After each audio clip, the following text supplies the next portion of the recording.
Why is understanding modulation index crucial for signal processing? Imagine trying to tune into your favorite radio station and hearing clear music without static or distortion. That smooth experience depends on many factors, one of which is the modulation index. This number might seem small, but it plays a big role in how signals are transmitted and received. The modulation index is a key part of how we change a carrier wave to carry information. In analog signal processing, especially in amplitude modulation and frequency modulation, it tells us how much the carrier wave is varied by the message signal. Think of it like the volume knob on your radio. Turn it up or down to control how much the signal changes. In amplitude modulation, the modulation index is the ratio of how much the amplitude of the carrier wave is changed to the original amplitude. If the modulation index is less than 1, it means the carrier is only slightly varied, which keeps the signal simple but less efficient. When it hits exactly 1, the modulation is at 100%, meaning the carrier's amplitude swings from 0 to twice its original size, making the most of the power without distortion. If it goes beyond 1, overmodulation happens, causing distortion and making it harder for your radio to decode the message properly.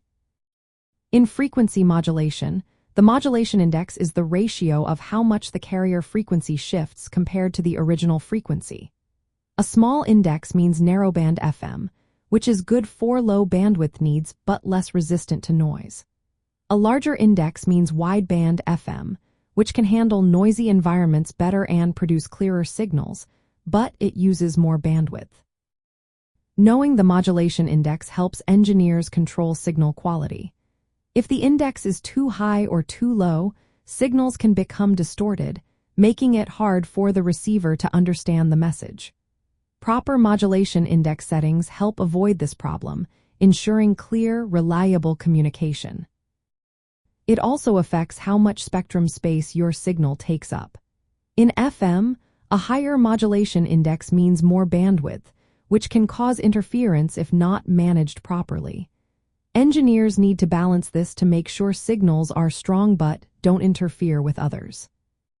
Power efficiency is another reason understanding the modulation index matters. In amplitude modulation, the right index makes sure most of the power goes into the sidebands that carry the message, rather than wasted in the carrier. This makes transmission more efficient and conserves energy.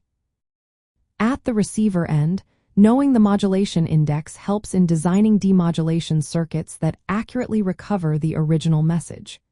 If the index varies unexpectedly, the demodulator might struggle, leading to errors or poor audio quality. In control systems that use analog signals, the modulation index helps keep signals stable and within desired limits.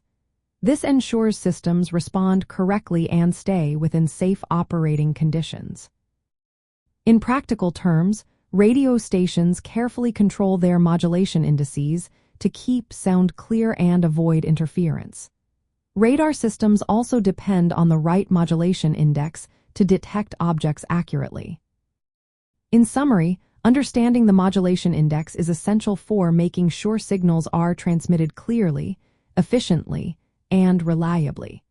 It helps engineers design better communication systems, optimize bandwidth, and keep signals free from distortion. This simple number is a powerful tool in the world of signal processing and control systems.